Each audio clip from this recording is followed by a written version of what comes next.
Episode 7. Nih, nanti akan ada yang menjemputmu pulang dari kantor. Kebetulan kita tidak lembur hari ini, ujar Sari pada Nia. Nggak masalah Sar kalau aku pergi, tanya Nia memastikan. Gampanglah nih, entar aku yang bilang sama Pak Alan kalau kamu ada keperluan, jawab Sari. Sari memang bisa dikatakan cukup berpengaruh di bank tersebut. Selain dia sebagai analis kredit, Sari merupakan tunangan Alan sang kepala bank, jadi sangat mudah untuk Sari berkomunikasi pada kekasihnya itu untuk meminta izin. Berikan alasan yang masuk akal Sar. Aku takut Pak Alan marah dan justru memecatku, ujar Nia jujur. Tenang saja Happy Fun ya. Tepat pukul 4 sore ponsel Nia berbunyi.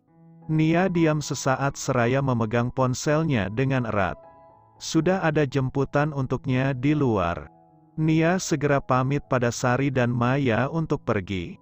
Di sepanjang perjalanan Nia selalu berdoa semoga saja semuanya berjalan dengan lancar. Nia tak sabar untuk segera mendapatkan bayaran yang mana uangnya bisa dia gunakan untuk membayar hutang Mira. Hidupnya pasti akan sedikit tenang jika hutang tersebut bisa dia lunasi.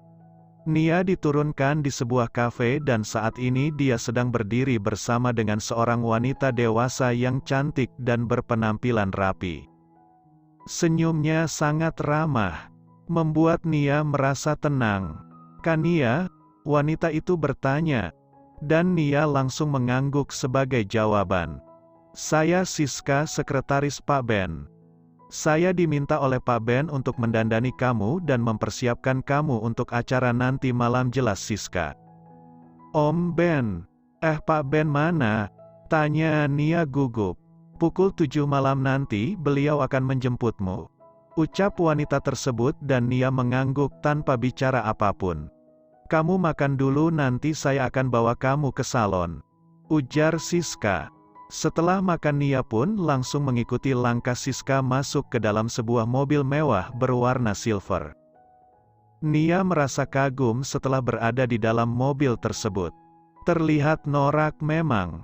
Pasalnya dia jarang naik mobil. Paling juga dia hanya naik taksi online dan Grab. Jadi, kamu temannya Nona Sari? Siska bertanya, memulai obrolan pada Nia yang duduk di sampingnya. Iya, Bu, kami teman satu kerjaan, jawab Nia. Dia berusaha menampilkan senyuman terbaiknya.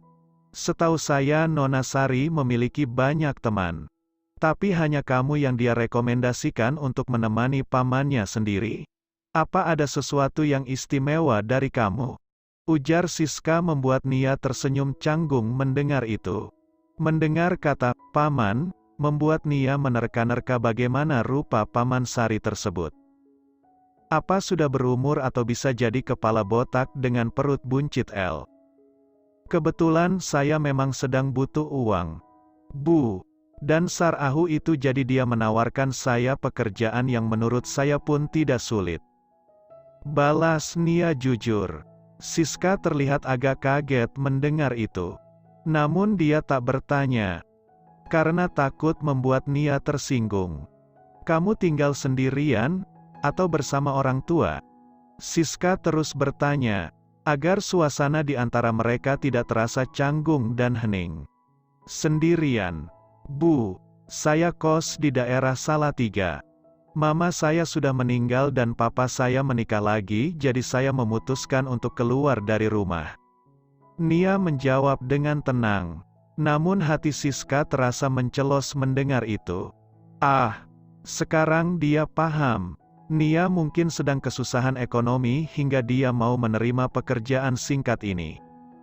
Ya wajarlah, apalagi jika dia memang tak punya mama. Tak ada tempat untuk mengadu atau berkeluh kesah. Setelah beberapa menit, akhirnya mobil Siska sampai di parkiran sebuah salon. Siska mengajak Nia untuk turun dari mobil dan masuk ke dalam salon bersamanya. Nia agak bingung, jadi dia memilih untuk mengikuti langkah Siska saja. Biasanya Nia juga sering ke salon, tapi tidak seperti ini salonnya. Yang dia datangi kali ini sangat mewah membuatnya pangling. Siska berjalan mendekati seseorang yang merupakan salah satu pegawai salon tersebut. Mereka berdua berbincang beberapa saat. Lalu pegawai salon tersebut melihat ke arah Nia dan tersenyum ramah. "Bisa selesai sebelum jam 7 malam kan Mbak, soalnya nanti Pak Bos akan menjemputnya," ujar Siska.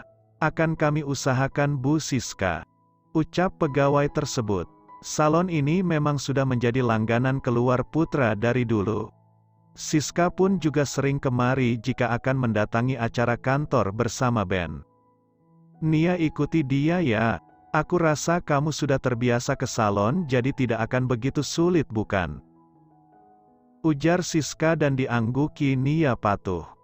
Nia lumayan sering ke salon meskipun hanya sekedar facial dan cuci rambut. Maklum saja dia masih gadis, apalagi pekerjaannya menuntun Nia harus selalu tampil fresh, terlihat dari kulit dan wajah Nia yang terawat. Meskipun bukan salon mahal yang sering didatanginya. "Aku akan pergi untuk menyiapkan bajumu. Nanti aku kesini lagi," ucap Siska. Lagi-lagi Nia hanya bisa mengangguk saja. Nia melihat penampilannya yang sangat cantik. Dia merasa malu sendiri melihat wajahnya. "Sempurna," ujar Siska tersenyum manis.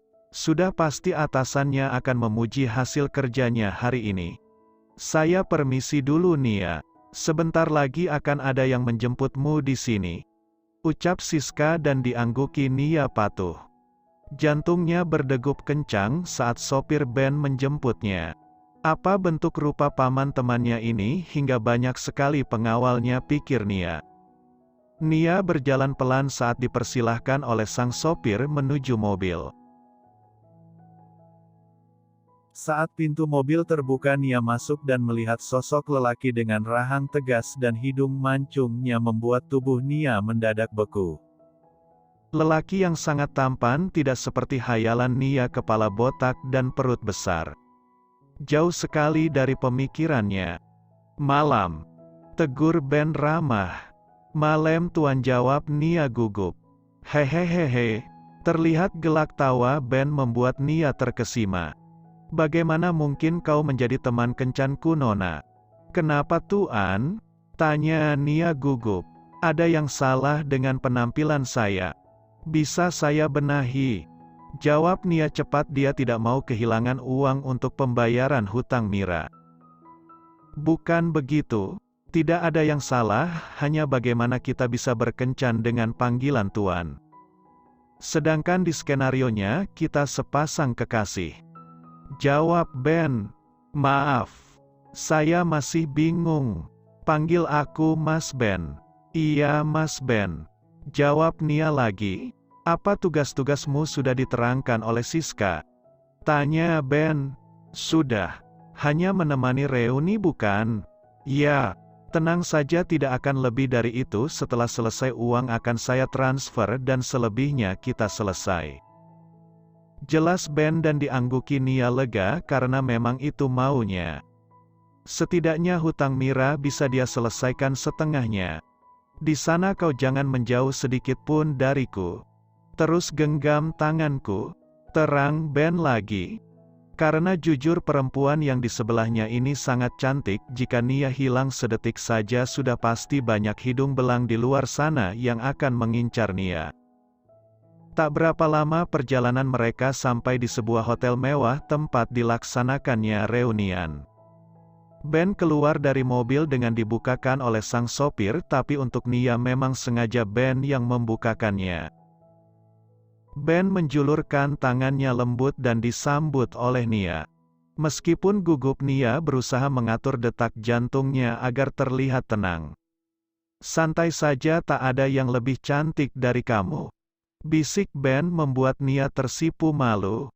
Ternyata lelaki ini perayu ulung, tapi kenapa dia tidak memiliki kekasih? Wajahnya cukup tampan.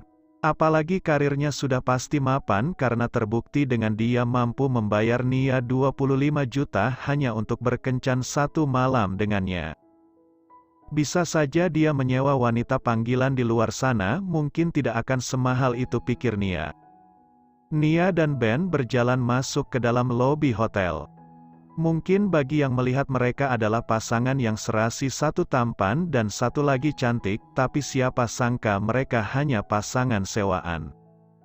Ambar, mantan istri Ben, melihat sang mantan suami masuk membawa perempuan cantik dan juga muda. "Malam," sapa Ben pada teman-temannya. "Wah, siapa ini bro?" tanya Agung, teman Ben. "Calon istriku," jawab Ben singkat. "Kapan bro?" timpal teman Ben yang lain. "Secepatnya." "Iya kan sayang?" tanya Ben pada Nia, membuat Nia mengangguk pelan. Dia terlalu malu ikut acara reuni seperti ini. Karena menampilkan orang-orang kaya dan berkelas. Meskipun dia sendiri tak miskin, tapi Nia sangat canggung. Ben merangkul Nia erat, memperlihatkan keposesifannya di depan Ambar. Bukan karena masih ada perasaan, Ben hanya memperlihatkan jika dia bisa move on dari perempuan itu dan mendapatkan perempuan yang lebih muda lagi. Ambar sedikit mencibir melihat Ben yang terlihat sombong dengan gandengannya. "Tahun ini ya Ben?" tanya Bella, teman satu kelas Ben. "Doakan saja Bel yang terbaik." Sepertinya wajah dia tidak asing lagi, Ben. "Aku pernah melihatnya di..." Bella mencoba mengingat-ingat. "Bang?" serunya membuat Ambar tersenyum tipis. Mungkin saja Bella pernah bertemu dengan perempuan itu di bank saat perempuan itu menjadi nasabah Bella. Secara Bella juga bekerja di bank. "Iya, dia bekerja di salah satu bank swasta Bel," jelas Ben lagi, membuat senyum Ambar memudar. "Iya, kita satu bank ya. Tapi kamu di bank induk, ingat nggak pas acara gathering di puncak 2 bulan lalu?" tanya Bella. "Maaf mbak, mungkin saya lupa. Soalnya banyak orang," jawab Nia sopan. "Iya sih, tapi aku bisa ingat kamu secara kamu sama Sari dan Pak Alan waktu itu." "Mungkin ya mbak, calon kamu hebat Ben. Dia salah satu karyawan teladan," puji Bella dan hanya diangguki Ben, sedangkan Ambar makin meradang dibuatnya. Banyak yang memuji kecantikan Nia hingga Ambar pergi meninggalkan acara sebelum selesai. Membuat Ben puas dengan acara malam ini, tidak sia-sia dia membayar Nia mahal. Ternyata perempuan di sebelahnya ini sangat pintar.